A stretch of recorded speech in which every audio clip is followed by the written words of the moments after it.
नमस्कार, मैं लवकेश कोस्टा और आप देख रहे हैं कोस्टा कोस्टी डिजिटल मंच।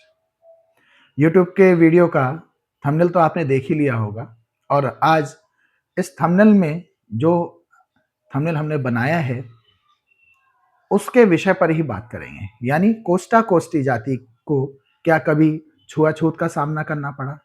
क्या किसी जाति ने, बड़ी जाति ने या इसका इसको नीच जाति का दर्जा दिया या क्या कहीं पर कोस्टा और कोस्टी जाति को नीच जाति का दर्जा किसी अंग्रेजी शासन प्रणाली में या भारतीय शासन प्रणाली में या भारत में कहीं पर भेदभाव की स्थिति दिखाई गई है।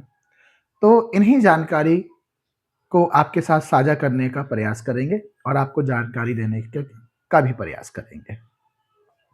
तो आइए शुरू करते हैं।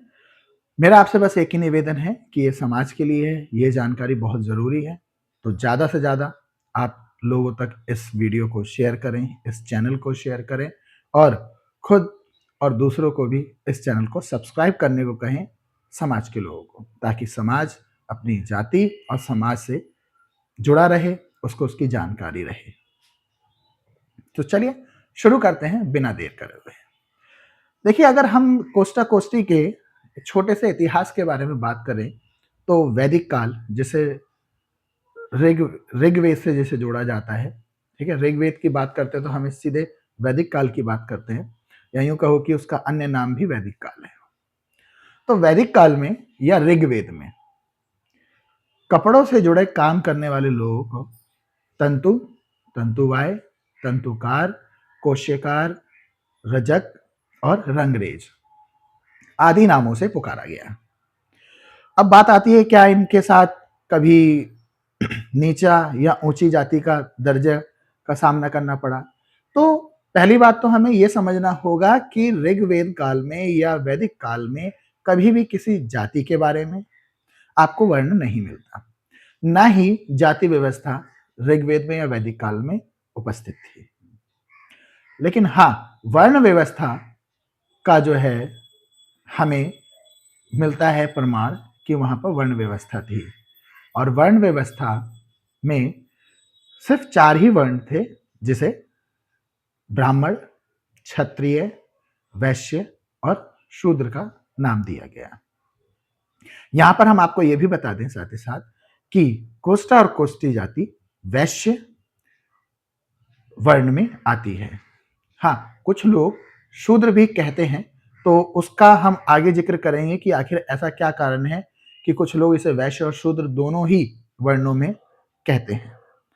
फिलहाल आज के लिए इतना ही था इसमें, तो आगे बढ़ते हैं और आपको जानकारी देते हैं कि क्या कभी छुआछूत हुई है इसकी हमारी जाति के साथ। तो मैं बता देना चाहता हूं आपको कि कभी भी 1872 के सेंसस से लेकर और 1901 के सेंसस तक या 1911 के सेंसस तक किसी भी प्रकार की, किसी भी, चाहे वो राष्ट्रीय स्तर की सेंसस हो, चाहे वो ब्रिटिशकालीन सेंसस हो, चाहे राज्य स्तर पर हो, किसी भी सेंसस में जाति के वॉल्यूम में हमें कोस्टा और कोस्टी जाति का कोई नीची जाति, भेदभाव या छुआछूत की किसी भी वर्ग में हम नहीं आते हैं।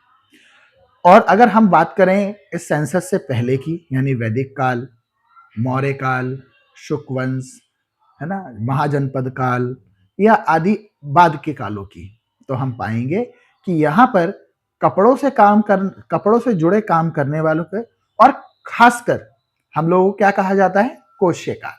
कोशेकार का अर्थ है रेशमी कपड़ों का काम करने वाले, कोशेकार। यानी कोश मतलब रेशम का कपड़ों से किया, रेशम का काम करने वाले, और कार मतलब रेशम के कपड़ों का कार्य करने वाले।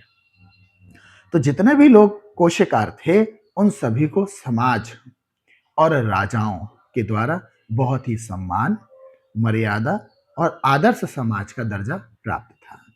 तो हम जिस समाज को इतना सम्मान, मर्यादा, आदर्श माना जा रहा है, जो ब्राह्मणों के लिए वस्त्र बना रहे हैं रेशमी, राजा के महलों के लिए रेशमी वस्त्र बना रहे हैं, राजा के पहनने के लिए रेशमी वस्त्रों का निर्माण कर रहे हैं, इसके आगे के राजाओं में या वंशों में राजाओं और ब्राह्मणों के, क्षत्रियों के पोशाकों की बात कर रहे हैं या पोशाकों के लिए काम कर रहे हैं, तो उन सभी को मान और सम्मान से देखा जाता था। तो इसके आधार पर हम ये भी कह सकते हैं कि इनके साथ किसी भी तरीके का कोई भेदभाव नहीं किया गया। तो यकीन मानिए, कोस्टा कोस्टी सदैव कोस्टा कोस्टी सदैव आदर्श था, सम्मानित समाज था, अग्रणी समाज था, और एक बड़ी बात मैं कहना चाहता हूं यहाँ पे, एक व्यापारिक समाज था। इसमें कोई दो राय नहीं है, बस जरूरत है हमें समझने की। आज की वीडियो के लिए सिर्फ इतना, फिर लेकर आएंगे एक नई जानकारी और अधिक जानकारी जो आप तक पहुंचाएगी, आपको और हमें जोड़ने का काम करेगी, समाज को समृद्ध करने का काम करेगी। फिर मिलते हैं एक नई वीडियो के लिए, तब तक नमस्कार।